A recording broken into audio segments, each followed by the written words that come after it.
أعوذ بالله من الشيطان الرجيم. بسم الله الرحمن الرحيم. الحمد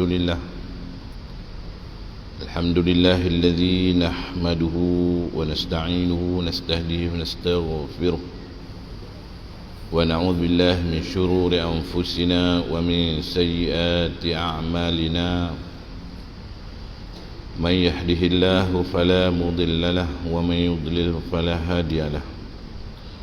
والصلاة والسلام على رسول الأمين إمام المرسلين وقائد المجاهدين حبيبنا وشفيئنا وزخرنا ومولانا محمد الفاتح لما أغلق وعلى آله وأصحابه ومن دعا بدعوته إلى يوم الدين. اللهم صل وسلم على نور الأنوار وسير الأسرار وترياك الأغيار ومفتاح باب اليسار سيدنا ومولانا محمد المختار وآله الأطهار وأصحابه الأخيار عدد نعم الله وإفضاله. رب اشرح لي صدري ويسر لي أمري واحلل عقدة من لساني يفقه قولي. علم الإنسان ما لم يعلم. سبحانك لا علم لنا إلا ما علمتنا إنك أنت العليم الحكيم. ولا حول ولا قوة إلا بالله العلي العظيم. رب زدنا علما وارزقنا فهما برحمتك يا أرحم الراحمين. اللهم فقهنا في الدين وعلمنا تأويل أمين يا رب العالمين. Saya memuliakan Tuan Imam, barisan Tuan-Tuan Imam, Tuan-Tuan Bilal, Tuan Siak, Tuan-Tuan Guru, para asatizah, para masyaikh, para habaib, pemimpin masyarakat, datuk-datuk, datin-datin, tuan-tuan, puan-puan, ibu-ibu, ayah-ayah, abang-abang, kakak-kakak, adik-adik dirahmati Allah Subhanahu wa taala. Alhamdulillah, kita merafakkan setinggi-tinggi kesyukuran kehadrat Allah Subhanahu wa taala kerana kita dipilih untuk berada pada waktu yang mulia ini, waktu subuh yang hening, yang ramai manusia lain tidak dipilih oleh Allah Subhanahu wa taala untuk bangkit memperhambakan dirinya seperti mana yang dituntut, iaitu tujuan manusia itu diciptakan. Dan alhamdulillah, kita bersyukur berada di tempat yang mulia, dalam masjid yang indah ini. Mudah-mudahan kita mendapat kemuliaan daripada Allah Subhanahu wa taala fid dunya wal akhirah. Amin ya rabbal alamin. Sebelum mula majlis kita pada pagi ini, marilah kita sama-sama baca niat i'tikaf bagi yang belum baca niat i'tikaf. Kemudian kita baca Ummul Kitab, Fatihah, dan diniatkan segala niat-niat yang baik ketika membacanya, dan kita selawat 10 kali dan bertasbih insya-Allah. Bismillahirrahmanirrahim. Nawaitul i'tikaf fi hadzal masjid lillahi ta'ala. Bismillahirrahmanirrahim. Alhamdulillahi rabbil alamin, arrahmanirrahim, maliki yaumiddin. إياك نعبد وإياك نستعين. اهدنا الصراط المستقيم صراط الذين أنعمت عليهم غير المغضوب عليهم ولا الضالين. آمين. بسم الله الرحمن الرحيم. اللهم صل على سيدنا محمد وعلى آله وصحبه وبارك وسلم. اللهم صل على سيدنا محمد وعلى آله وصحبه وبارك وسلم. اللهم صل على سيدنا محمد وعلى آله وصحبه وبارك وسلم. اللهم صل على سيدنا محمد وعلى آله وصحبه وبارك وسلم. اللهم صل على سيدنا محمد وعلى آله وصحبه وبارك وسلم. اللهم صل على سيدنا محمد وعلى آله وصحبه وبارك وسلم. اللهم صل على سيدنا محمد وعلى آله وصحبه وبارك وسلم. اللهم صل على سيدنا محمد وعلى آله وصحبه وبارك وسلم. اللهم صل على سيدنا محمد وعلى آله وصحبه وبارك وسلم. Allahumma salli ala sayyidina Muhammad wa ala alihi wa sahbihi wa barik wa sallim. Subhanallahil azim wa bihamdihi, subhanallahil azim wa bihamdihi, subhanallahil azim wa bihamdihi, walhamdulillahi rabbil alamin. Alhamdulillah, tuan-tuan puan dirahmati Allah Subhanahu wa taala. Di tangan kita ada kitab yang diberi nama Bustanul Arifin yang dikarang oleh Imam An-Nawawi. Pada menyatakan perkara-perkara yang perlu kita ketahui dalam kita menjalani ibadah kita sehari-hari,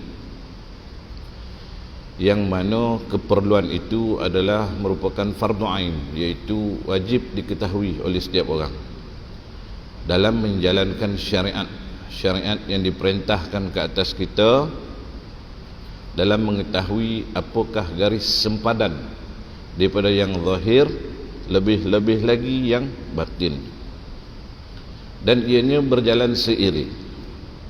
Yang dikatakan syariat itu ialah kerja tubuh, iaitu syarak ataupun ilmu fiqh yang difahami oleh semua orang. Sama ada dia nak faham atau tak faham, dia kena faham. Termasuklah pandai membaca Al-Quran, termasuklah bab taharah bersuci, termasuklah bab solat, puasa, zakat dan haji. Jadi setiap sesuatu syariat itu adanya hakikat. Hakikat itu maksudnya kebenaran, kan, ya. Jangan dipikir hakikat terlampau tinggi. Hakikat itu hakun, hakikatun, iaitu benar, yang sebenar, dan ianya agak sukar diketahui bagi orang tak nak ambil kisah, bagi orang tidak nak ambil tahu. Ya, ibarat seseorang yang nak buat kuih, dia punya adunan tu, bancuhan tu dia dah pandai dah. Ada campurnya tepung, campur gula, campur telur. Ni tak lama lagi nak gaya ni, akak-akak sibuk dah buat kuih ni, kan. Tetapi kaedah membakar dia tak pandai, atau membakar dia tahu, tempoh masa dia tak arif. Boleh jadi adunan yang dah dibuat dengan cantik tadi tidak menghasilkan kuih ataupun kek yang baik. Tersalah kepanasan apinya. Kalau kepanasan apinya betul, tersalah waktu membakar, terlebih betul 45 minit, dia pergi bantai sejam setengah, lontung. Maka diulang balik. Bagi orang yang ada usaha, bagi orang yang ada riyadhah, adanya latihan, dia akan buat balik. Tapi bagi orang yang berputus asa, dia cakap tak boleh, lebih baik walilah. Jadi di mana ada kejayaan, kan? Apa yang dia nak persembahkan kepada kawan dia mengajar tu nanti. Dalam kehidupan kita begitulah keadaan daripada Allah Subhanahu Wa Taala menyampaikan kepada Rasulnya, dan disampaikan kepada kita sesuatu perkara dengan kehendak. Al-qasad wal gharad, tujuan dan kehendak, maksudnya supaya tercapai sesuatu itu bukan hanya sekadar luaran atau dilakukan ibarat melepaskan batuk di tangga. Batuk ni pun, tuan, ni kita kena faham, kan. Batuk ni tempurung, bukan batuk salah. Itu pun kadang-kadang kita tersalah faham. Batuk ni tempurung. Tempurung tu untuk apa? Untuk mencedok air. Zaman dahulu, orang dulu dia menjaga kebersihan, higien dia tinggi, jaga kebersihan. Bila nak naik rumah, basuh kaki. Kalau tuan-tuan pernah jumpa rumah-rumah lama ada tempayan yang dia tadah di cucuk atap, paip tak ada, diletakkan di cucuk atap, bila hujan tempayan tu akan penuh. Tak ada pula cerita nyamuk Aedes orang sakit masa tu dah, sebab dia menjaga kebersihan. Kalau kotor dia basuh, kan. Jadi diletakkan batuk ni ada tangkai, ada disambung macam sonduk lama. Jadi dia ambil batuk tadi, dia basuh kaki, lepas tu ditinggal kat tangga batuk tu. Maknanya kojo yang tak siap. Kita ingat melepaskan batuk kat tangga, kita naik tangga sambil batuk. Salah. Banyak istilah yang kita tak perasan, yang kita sebenarnya tak faham. Begitu jugalah sawo matang. Kita bisa dengar, oh dia tu kulit dia sawo matang. Kita ingat ular sawo. Ular sawo berbatik. Sawo ni tahu tak apa tuan? Sawo ni buah ciku.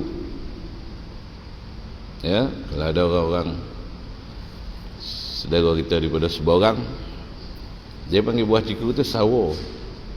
Sawo matang ialah ciku yang dah matang nak masak. Dia tak coklat sangat, dia tak putih sangat. Macam kulit sini sawo matang, ambil buah ciku, letak kat sebelah. Sama. Itu maksudnya, ya. Jadi batuk bukan batuk tu, ya, minumlah buat batuk cik ibu dan anak, salah. Batuk itu adalah tempurung yang digunakan untuk mencedok air, membasuh kaki sebelum naik ke rumah. Bila dah sudah kerja, sepatut disangkutkan batuk tu, dia ada dia punya kayu dah, kan? Sama lah macam harapkan pagar makan padi, salah. Dulu ejaan Jawi kan, sekarang kita dah jauh pada Jawi. Mungkin satu hari anak-anak kita tak pandai dah baca Jawi, dah tak ada kitab-kitab Jawi, cuma di sekolah sahaja. Dulu ejaan dia pagara, pegar. Pegar ni sejenis burung yang kerja dia menghalau burung-burung ciak, burung pipit nak makan padi. Ni dia ni macam burung sikap tu tak? Burung sikap, burung orang kecil tu. Jadi bila burung ciak ni, burung pipit ni, dia nampak pegar ni, dia lari. Jadi diharapkan pegar ni untuk jaga padi. Tetapi harapkan pegar jaga padi, dia sendiri yang makan padi. Burung tu sendiri yang makan padi, tak payah tunggu burung pipit. Tu dah, bukan pagar. Ejaan Jawi pagara. Itulah. Dulu tuan-tuan, imam-imam baca khutbah tulisan Jawi, kan? Sekarang alhamdulillah ada tulisan Rumi. Janganlah kita sombong apabila berjalan di atas bom bawa mim. Tergamang jemaah. Alamak, imam apa cerita bom? Sebenarnya bumi. Jadi hati-hati dan ada masa kita mengajilah, ya. Sebab apa? Ilmu itu dia tidak berkesudahan, sampailah mati talabul ilmi minal mahdi ilal lahdi. Belajarlah ilmu daripada buayan hingga ke liang lahat. Baik, kita tengok kitab kita tuan-tuan, Bustanul Arifin, kebun bagi orang yang mengenalkan akan Tuhannya. Supaya apa? Supaya hati dia lunak, supaya bersih ibadah dia, dan tidaklah ia tersalah faham. Berkira-kira dia qul hal nunabbiukum bil akhsarina a'mala allazina dhalla sa'yuhum fil hayatid dunya wa hum yahsabuna annahum yuhsinuna sun'a. Naklah katakan Muhammad, nak aku beritahu orang yang rugi amalannya, itu orang yang mengerjakan ibadah baik sesuatu di dunia, wahum yahsabuna yusinun, mereka menyangka mereka dah buat baik dah, tapi sebenarnya tak ada. Ujung dia tu apa? Ulaikal ladzina kafaru bi ayati wattakhadhu ayati wa rusuli huzwa. Buka surah Kafir kan, ya. Orang yang mempersendakan ayat-ayat Allah, tak ambil kisah Nabi pesan pun tak ambil tahu.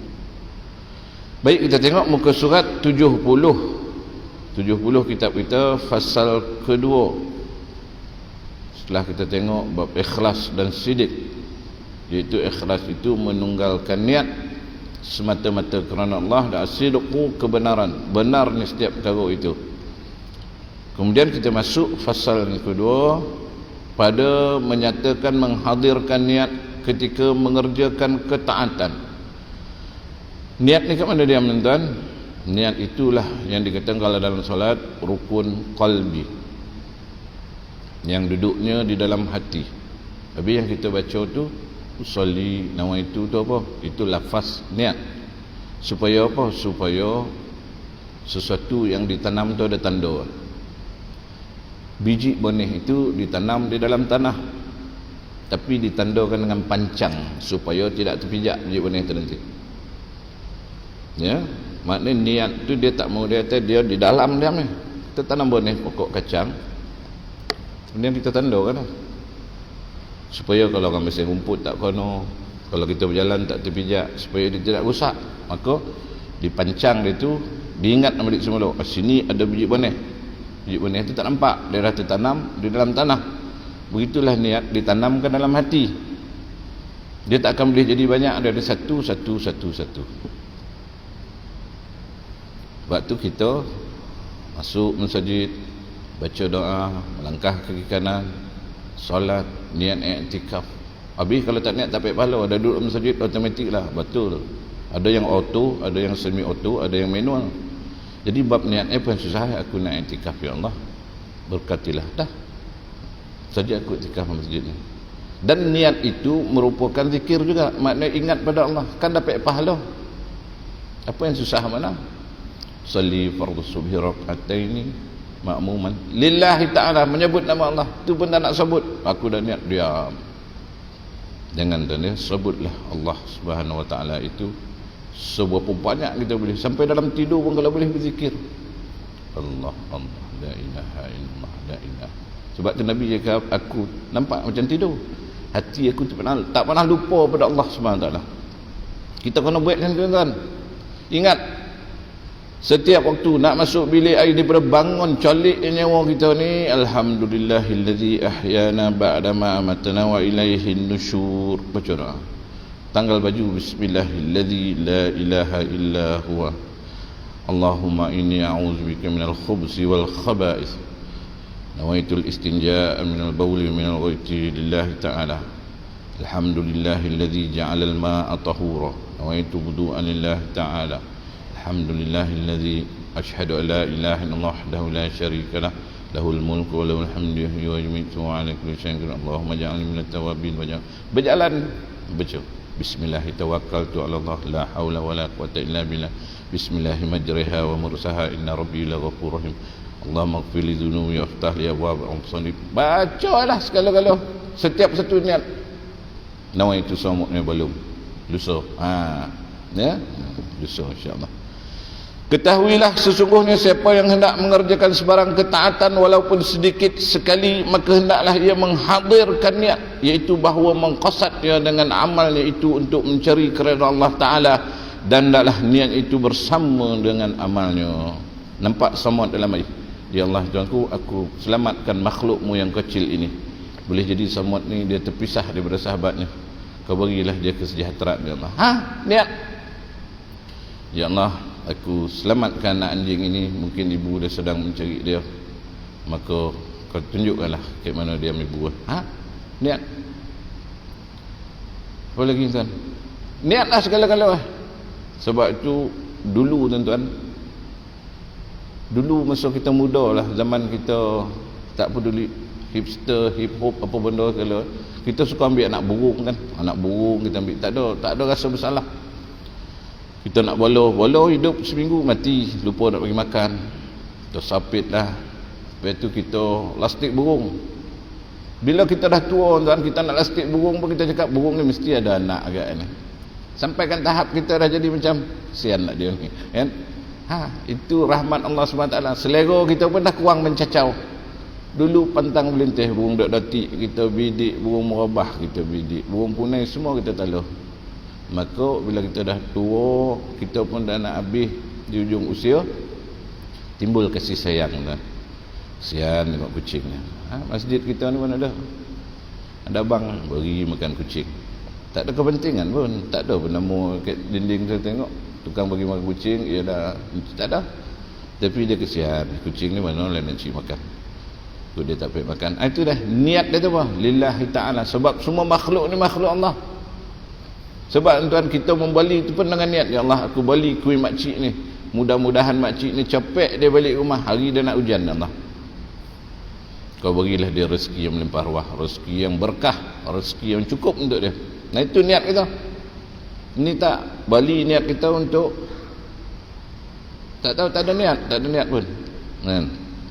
Jadi walaupun sekecil mana pun untuk mengerjakan ketaatan itu, pasanglah niat. Dan masuklah dalam hal ini semua bentuk ibadah. Dan masuklah dalam hal ini semua bentuk ibadah, iaitulah sembahyang. Niat sembahyang apa? Lillahi ta'ala. Bukan sebab bini suruh pergi masjid. Puasa pun begitu juga. Bukan sebab orang lain puasa, aku kena puasa ni. Tak puasa kan nak makan apa? Kan dapat makan, kan dapat masak Maggi. Orang semua puasa, aku pun kena puasa lah. Salah. Wuduk pun begitu juga. Tayamum pun begitu juga. I'tikaf pun begitu juga. Haji, zakat, sedekah, menunaikan hajat orang lain, menunaikan hajat orang lain ni pun sama. Ya Allah, aku tunaikan hajat saudara ni, mudah-mudahan kau tunaikan hajatku di akhirat nanti, ya Allah. banyak perkara yang aku harapkan, dan hajat dia ni tak suasa mana, tapi engkau lah Tuhan yang maha kaya, tolonglah ya Allah. Nah, sebab tuan, kalau tuan nak bersedekah dalam keadaan terlampau tertindas benarlah hidup ni, susah kita ambil RM10 per pagi tu, ya Allah, RM10 ni selesai yang masalah aku, tak salah, masuklah tabung masjid. Kalau besar lagi niat, masukkan 100, masuk RM2, niat 20, tak payahlah berkira-kira. Allah Ta'ala tu maha kaya, maha pemberi. Kita masuk 10 sen, Allah Ta'ala boleh bagi 10 juta, tak ada masalah. Ada orang tak ada modal dulu dapat duit 1 juta, modalnya jawab soalan, jawab dapat 1 juta, tak ada banyak keluar duit. Sebab apa? Sebab Allah Ta'ala tu maha kaya. Allah Ta'ala tak perlu apa daripada kita. Berhimpun jin dan manusia melakukan ketaatan, tak ada naik oleh sedikit ketinggi Allah SWT yang maha tinggi. Berhimpun jin dan manusia melakukan maksiat dan kekufuran, takkan turun martabat Allah Ta'ala, ketinggi Allah Ta'ala itu yang maha tinggi. Allah Ta'ala tak perlu apa-apa pada kita, tuan. Berarti ibadah kita ni tak beri kesan. Kalau Allah Ta'ala tak rahmati kita, tak ada guna. Sebab tu kita kena faham apa yang dikatakan oleh ulama-ulama dahulu berdasarkan kepada hadis, kepada Al-Quran dan hadis yang dia orang telah menggali kan, akan kefahaman. Ditengok ulama ni cakap pesan macam ni, yang ni cakap pesan macam ni, kita ikut, maka orang ni orang yang berjaya. Ihdinas siratal mustaqim siratal ladzina an'amta alaihim, ya Allah tunjukkanlah kami jalan yang lurus, iaitu jalan yang Kau telah beri nikmat ke atas mereka. Hari-hari kita baca 17 kali, tapi kita tak faham. Baca tu niatkan, ya Allah tolong ya, berilah nikmat sebagaimana Kau telah nikmat. Yang pertama bagi Nabi SAW, cahaya rahmat bagi sekalian alam. Rasulullah, para rasul, para anbiya, para sahabat baginda yang agung, yang Allah Ta'ala dah beri nikmat kepada mereka. Ghairil maghdubi alaihim, bukan orang yang kau benci, yang kau marah, yang kau murka daripada kaum Yahudi, waladhdallin, bukan orang yang sesat daripada Nasara. Itu dah tuan, cerita dah. Sebab tu kadang sembahyang kita ni tak beri kesan. Dalam Quran semua, inna salata tanha anil fahsya'i wal munkar, sungguhnya sembahyang itu mencegah daripada keburukan dan kemungkaran. Tapi kenapa kita sembahyang kita masih baik begitu? Sebab sembahyang kita roh tak ada. Ya, ibarat orang melukis, dia pegang brus lukisan, dia ada color, dia ada canvas, tapi dia lukis dia, orang tak faham lukisan. Dia lukis gambar kuda jadi macam gambar rimau, orang pun tak faham kau buat apa ni, tapi seolah-olah dia sedang melukis. Begitulah orang yang solat, yang tidak tahu roh solatnya. Dalam hadis dikata orang yang bersolat itu maknanya orang yang tidak faham akan solat. Daripada wuduk tidak sempurna, solat itu naik seperti kain buruk. Dalam kitab Ihya Ulumuddin disebut oleh Imam Ghazali, seperti kain buruk, naik ke atas, turun ke bawah, dipukulkan balik ke muka orang. Dan solat yang sempurna itu naik seperti cahaya. Yang sempurna wuduk, sempurna niat, taharah ni betul, pakaian ni bukan daripada sumber yang haram, mengikhlaskan hati, berdiri di depan Allah SWT dengan 6 syarat kata Imam Al-Ghazali, dengan dia punya tawaduk, dengan dia punya ta'zim, dengan al-haya', al-raja', pengharapan dan segalanya, tafahum, faham dia apa yang dia baca, maka solat itu akan naik dalam bentuk cahaya. Lalu menghadap solat itu kepada Allah SWT, ya Allah jagalah orang yang menjaga aku ini, sebagaimana dia menjaga aku, jagalah dia. Maka turun solat ini memberi cahaya kepada wajahnya. Orang cakap muka ada nur, kan? Itu dah keadaan dah. Kita kena faham. Bila kita faham, aku dah sembahyang, aku dah pergi masjid, tapi ruh itu kita tak nampak, kita tak tahu. Menghantar jenazah, memulakan salam, menjawab salam, menjawab orang yang bersih, mengingkari kemungkaran, menyuruh dengan kebaikan, memperkenankan jemputan, menghadiri majlis ilmu dan majlis zikir. Niat mengaji ilmu supaya dapat menambah ibadah. Niat nak bekerja part time supaya dapat menambah pendapatan kita, kan, supaya dapat meningkatkan taraf hidup kita. Tu niat kita. Pada duniawi kita jelas dan terang. Kita simpan duit kita supaya dah tua nanti kita senang nak pakai balik semula. Tapi untuk akhirat apa yang kita siapkan? Berlalunya Ramadan begitu saja. Rajab dah habis, Syaban hari ni dah nak habis, besok last. Masuk maghrib dah masuk Ramadan dan apa yang kita buat? Kita banyak tertinggal. Ramadan nak sampai ni, duduk tunggu. Kalau bos-bos apa dalam ni bos, bagilah cuti kat staff. Ke staff kita tu muslim. Kalau dia non muslim suruhlah kerja. Bagi ya Allah, aku bagi staff aku cuti ya Allah pada hari awal Ramadan sebab aku mentazimkan hadirnya Ramadan al-mubarak.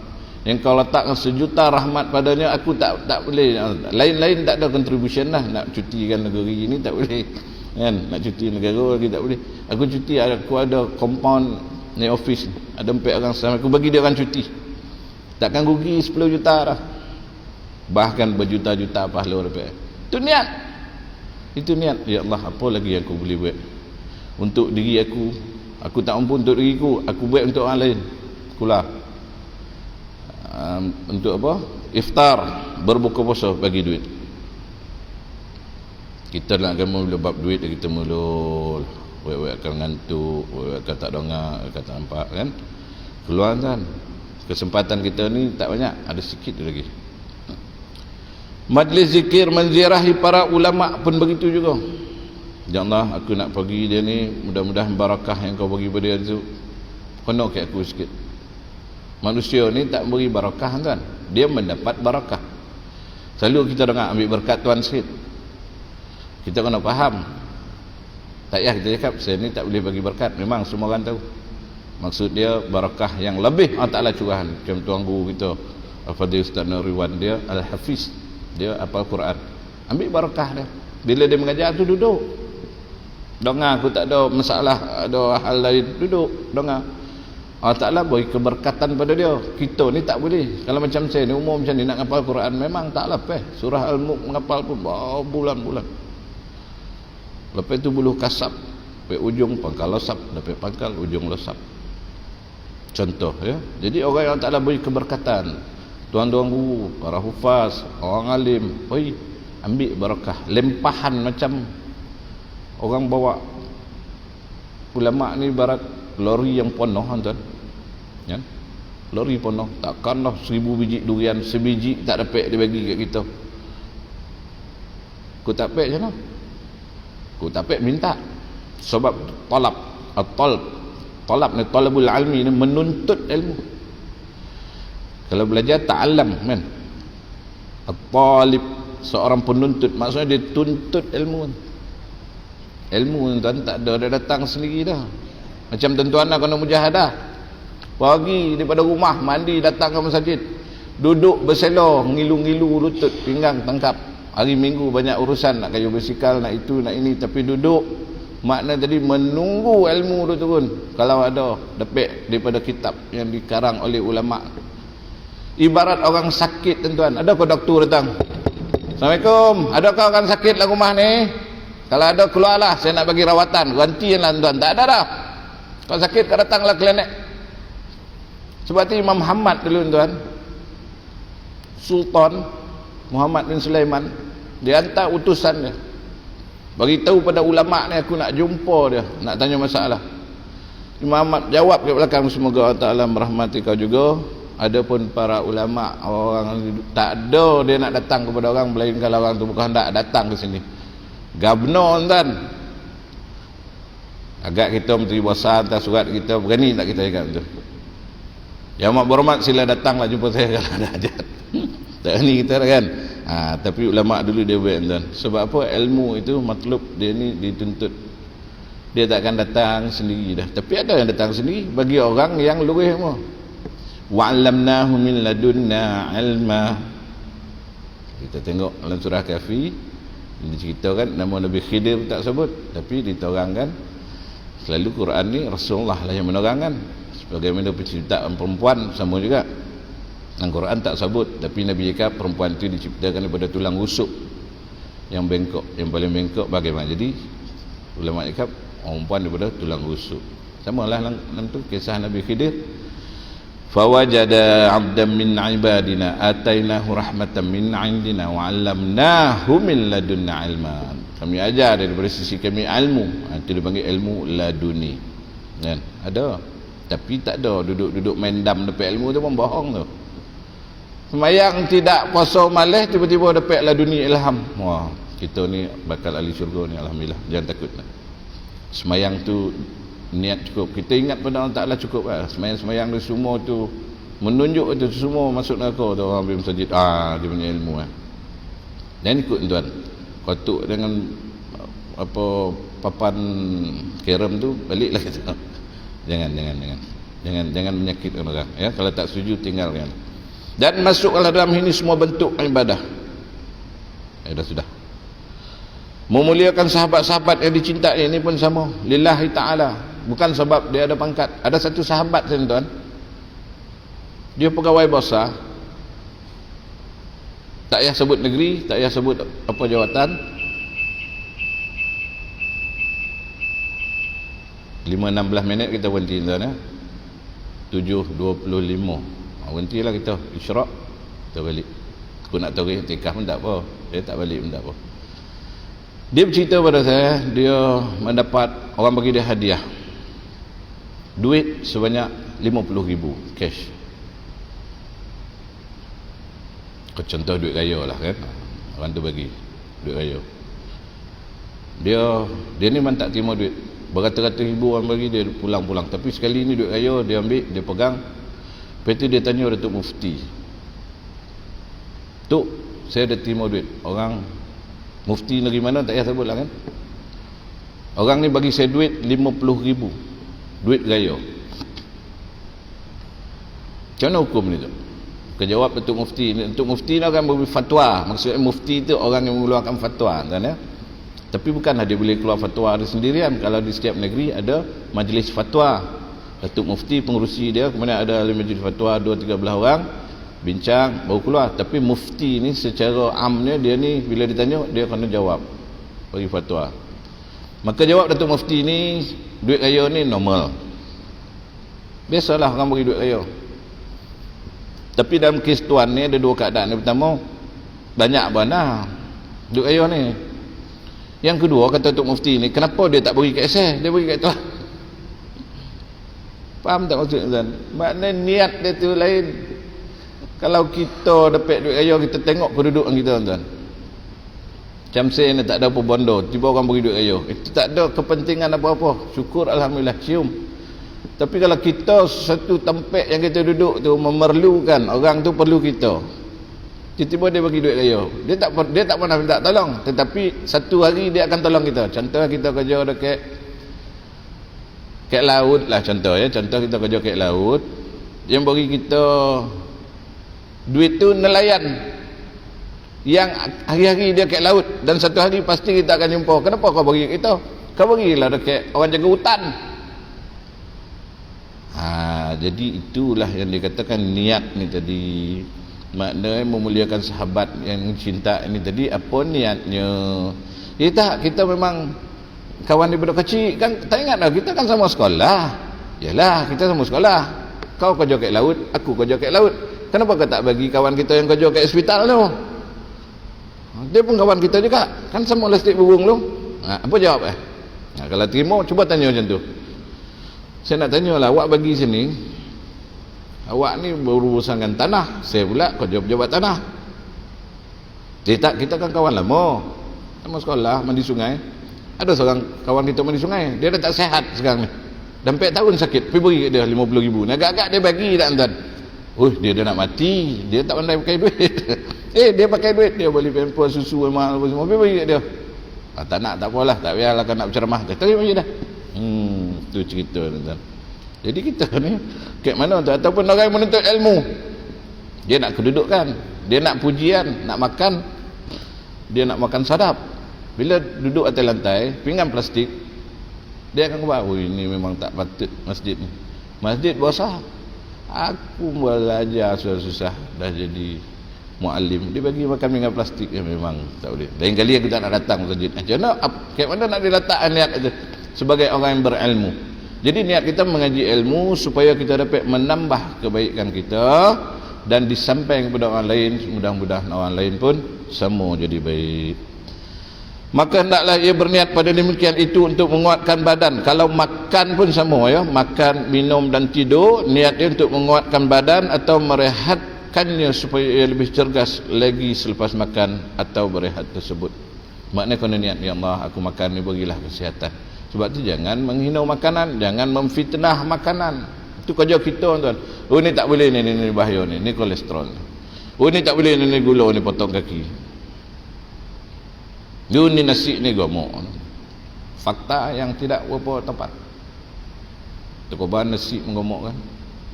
Banyak yang tak makan nasi gemuk, badak sumbu, badak air gajah tak makan nasi gemuk. Makan daging ni bahaya jantung. Malu makan rimau. Dan kalau buka National Geographic, saya suka tengok cerita binatang yang kalau TV ni. Sebab cerita binatang ni jarang tipu. Memang tak ada tipu lah, dia hakikat. Kadang kita kesian, lalu terfikir kat kita, ya Allah, binatang ni kono macam ni. Allah Ta'ala maha adil, kono cepet-cepet tu tuan. Sebab bila terlintih tu, macam mana Allah Ta'ala dia tak bagi pertolongan. Ada juga fikiran-fikiran bodoh. Allah Ta'ala maha adil, binatang ni memang makanan dia, nak buat macam mana. Lagi satu, kalau rimau ni tak makan ni genu apa yang banyak-banyak ni, dia akan berjuta-juta macam manusia tak mati-mati. Apa koman tuan? Cik berapa tahun? 480. Cik 500. Yang kat tiang lagi tua 700. Padat saja ni, tak mati-mati. Yang lahir. Jadi Allah Ta'ala tu maha adil, maha kaya. Penempatan tu cukup. Sebab tu dikata ulama, bumi Mina itu seperti rahim ibu tu. Mina tempat orang berhimpun musim haji di Arafah tu. Di Arafah, kawasan Arafah, Mina, Muzdalifah tu lah kan. Di Arafah itu, pada Arafah seperti rahim ibu. Sebab berapa juta pun jemaah haji cukup. Belum ada kes kira-kira 50 jemaah haji tidak dapat wukuf di Arafah tanggal 9 Zulhijjah kerana telah padat. Tak ada, cukup, boleh masuk. Haji Akbar kadang sampai 10 juta kan. Haji Akbar bila wukuf jatuh hari Jumaat. Sebab tu ada sebagian kaul mengatakan kerajaan Arab Saudi kadang dia tukar, kadang dia awalkan sehari dia buat hari Khamis, kadang dia lanjutkan sehari dia jadi satu. Wallahu alam lah. Tapi ada sahabat-sahabat yang lama duduk sana, dia cakap pemerintah tu pasal buat itu. Kalau tidak, semenanjung tanah Arab, ada beberapa negara Arab tu 27, 28 tu, semua akan turun. Ada visa, tak ada visa, dia akan turun pada Haji Akbar. Jadi bumi Arafah itu ibarat rahim ibu. Rahim ibu tu apa? Orang perempuan, anak seorang muat, anak kembar 2 muat, kembar 3 muat, kembar 2 boleh pun boleh. Ada kes 12-13 orang muat. Tak ada pula dia pindah ke perut orang sebelah, tak. Perut yang sama hidup. Itulah kekuasaan Allah Subhanahu Wa Taala, ya. Begitu pula halnya bila ia berkehendak untuk menjimat isterinya, maka hendaklah ia juga berniat untuk mengekang nafsunya dan memelihara dirinya daripada terjerumus ke dalam perkara yang haram atau memikirkannya. Demikian juga dan ya. Maka siapa yang tidak berniat pada perbuatan ini, maka pasti ia terluput daripada mendapatkan pahala yang sangat besar. Dan dalil yang menunjukkan perlunya niat dalam segala perbuatan ini ialah hadis Nabi SAW, innamal a'malu binniyat. Hadis ni panjang tapi ambil yang ni tuan ya. Sungguhnya segala amalan itu diberikan ganjarannya mengikut niat. Maka hendaklah kita senantiasa berdoa kepada Allah supaya kita diberi taufik dan hidayah untuk berbuat demikian. Jadi apa yang paling mustahak tuan? Tuan-tuan ni ramai yang minat bercucuk tanam. Maka kita bertanam ni tuan. Nabi cakap, ma min muslim yazra'u zar'an aw yaghrisu gharsan fayakulu minhu tayrun aw insanun aw bahimatun illa kana lahu bihi sadaqah, kama qala Rasulullah sallallahu alaihi wasallam. Tidak adalah seorang muslim itu, orang mukmin itu menanam satu tanaman atau menumbuhkan satu tumbuhan, kemudian dimakan olehnya akan burung, manusia atau binatang 4 kaki, illa kana lahu bihi sadaqah, melainkan baginya pahala sedekah. Ini yang biasa kita buat tuan.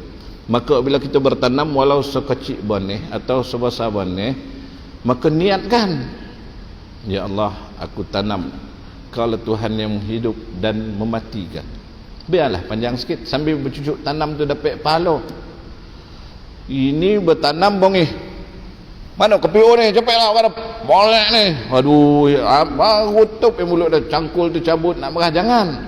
Jali tu subhanallah subhanallah. Ada pula yang lagi panjang doa, Ustaz, aku kahwinkan kau dengan tanahnya. Alamak, saya pernah takut. Parah ni kau ni walimatul urus pula. Kalau tak itu tak masuk akal, tak apalah, tak payah. Ya Allah, aku tanam, aku ni usaha untuk, kalau Tuhan yang menghidup dan mematikan, hidupkanlah pokok durian ni ya Allah, supaya daripadanya datang manfaat kepada seluruh makhlukmu di langit, di bumi, di mana saja. Kau berilah keberkatan akan ianya dan keberkatan bagi aku, dan berkatilah ia untuk sekalian makhlukmu ya Allah. Kalau ada apa-apa ya Allah, jadikanlah kebaikan padaku dan kepada seluruh ahli keluarga ibu bapa aku. Tanam ni, tak aku tanam durian ni untuk korang, siapa yang ambil aku tak halal dah. Haram, sakitlah perut, matilah makan. La ilaha illallah Muhammad Rasulullah. Kenapa kita jadi macam tu? Kenapa? Sebab kita tak tahu bahawa yang hidup dan mati, yang menumbuh untuk Allah Subhanahu Wa Taala. Kita ingat usaha kita dan kita tak ada pengetahuan. Maka lepas kita tanam, naiklah somot. Somot itu berjalan, pahala. Dia besar sikit, ingat burung buat sarang, dapat pahala. Dia berbuah, bunga tu disap oleh lebah, dapat pahala. Dia berputik-putik tu makan dek tupai, dapat pahala.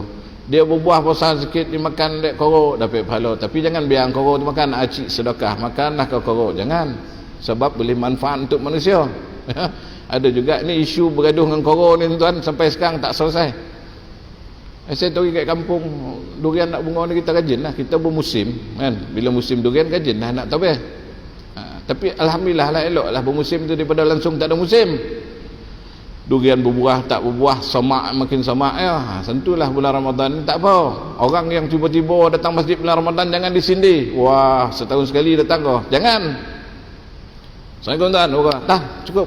Ataupun kalau benda tu boleh mendatangkan muskil kat dia, tak apa, angkat tangan dah kan. Jangan, sebab apa? Paling tidak dia ada musim setahun sekali. Ni yang dah 38 tahun tak ada musim, 50 tahun tak ada musim, nak jadi apa? Ni mati dah rakyat. Jadi orang bermusim jangan kita hina, jangan kita perli, jangan kita pandang rendah kat dia. Boleh jadi satu musim tu bagi dia, habis kita punya musim-musim yang lain. Sebab dia musim tu dia ikhlas, dia tinggi, Allah Ta'ala terima, mati dia 5 bulan Ramadan, 7 bulan Ramadan. Kita yang dah 50 tahun bermusim dah jadi asyik mengata orang, mengecek orang ya, Allah Ta'ala hapuskan amalan kita, kita mati 8 hari raya. Nak pergi raya, rodogum, tengah bergaduh dengan adik-beradik pula tu, mati. Terlampau marah nak buat kereta, terlanggar apa-apa. Na'udzubillah min zalik. Jadi niatkanlah yang terbaik. Sebab apa? Allah Ta'ala itu maha baik dan Allah Ta'ala itu suka yang baik-baik sahaja. Sebab tu Nabi cakap, orang yang beriman kepada Allah dan hari akhirat, hendaklah ia berkata yang baik-baik, au yasmut, ataupun dia diam. Dia nak mengeluarkan ayat, dia tak tahu apa dia nak cakap.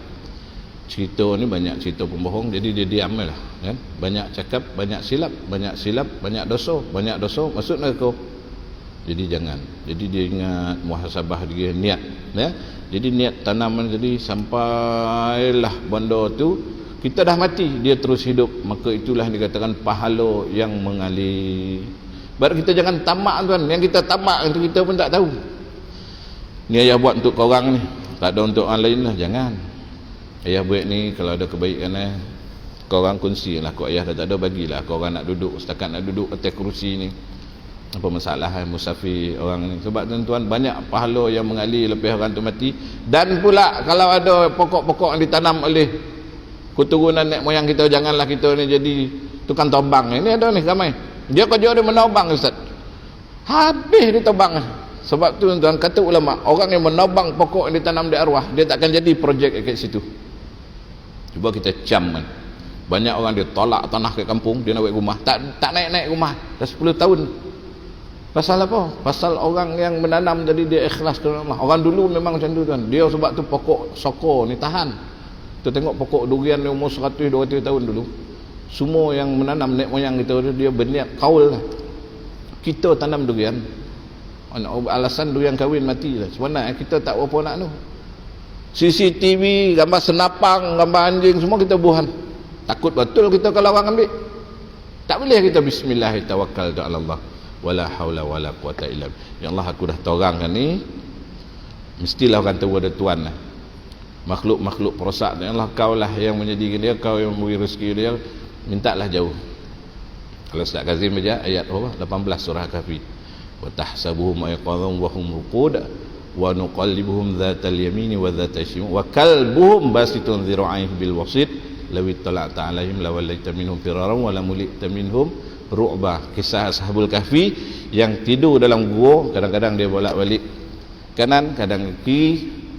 Supaya apa? Kata ulama kaji benda tu. Yang lebih arif, Al-Fadhil Ustaz Irwan boleh terang, kata ulama, untuk mengelakkan tumbuhnya lumut di badan, sebab 300 tahun tidur. Wa kalbuhum basitun dhira'aihi, anjing menghadap ke muka gua. Jadi kita baca tu fahamlah, ya Allah, ibarat adalah anjing menjaga kat dusun kita. Yang kita nampak kita lah terperanjat nanti kita yang baca kan, minta macam tu. Dia maknanya faham ilmu itu, maksud dia faham. Mudah-mudahan takut koro-koro datang dia nampak anjing. Ada pula orang dia cakap bagi dua. Ada, kita bagi dua lah tu. Buah rambutan betul-betul koro tu bagi dua tuan. Dia makan separuh je. Yang lagi separuh tu macam mana nak makan tu? Tak tergamak. Saya tanam non ni. Separuh dia makan. Dah cakap kita bagi dua lah kawan. Maksud non ni tu ada 5. Kau ambil lah 2, kita ambil 3. Dia makan separuh baru ni tu. Kita nak makan lagi separuh, takut. Pasal takut kot dia ada bisa ke, ada kuman ke. Jadi terpaksa buang. Dia pula pandai dah. Dia tengok kita tak ambil, tapi dia ambil habis. Kan? Pasal kita pun cakap tak, kau ambil lah semua. Kalau macam ni punya separuh, kita pun tak tergamak nak makan. Kan? Jadi dia pun makhluk Allah tuan.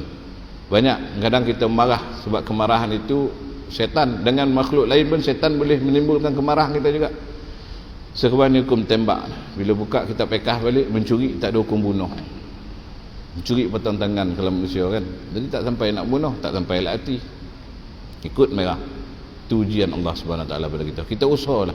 Ya, sampai satu tahap tak berhentilah. Adalah rezeki kita. Wallahu alam. Saya minta ampun, minta maaf pada tuan-puan dirahmati Allah Subhanahu Wa Taala, dan di kesempatan ini juga saya minta ampun, minta maaf ujung rambut ujung kaki kalau ada kesalahan selama kita berkuliah sempena masuknya bulan Ramadan Al-Mubarak ini. Kita niat tuan-tuan ya, tadi kita dah cerita pasal niat.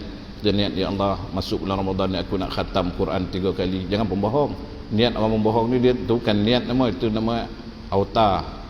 Ya Allah, berilah aku dapat satu hari 3 juzuk, 10 hari 30 juzuk, dapat aku khatam 3 kali. Malaikat tulis. Orang ni dah niat untuk khatam 3 kali. Dia tak mampu, dia dapat 2 je. Yang lagi satu niat tu Allah Ta'ala tuliskan baginya pahala juga. Kalau dia buat, dia gandakan 10, 700 atau lebih. Ya. Bulan Ramadan ni bulan sejuta rahmat.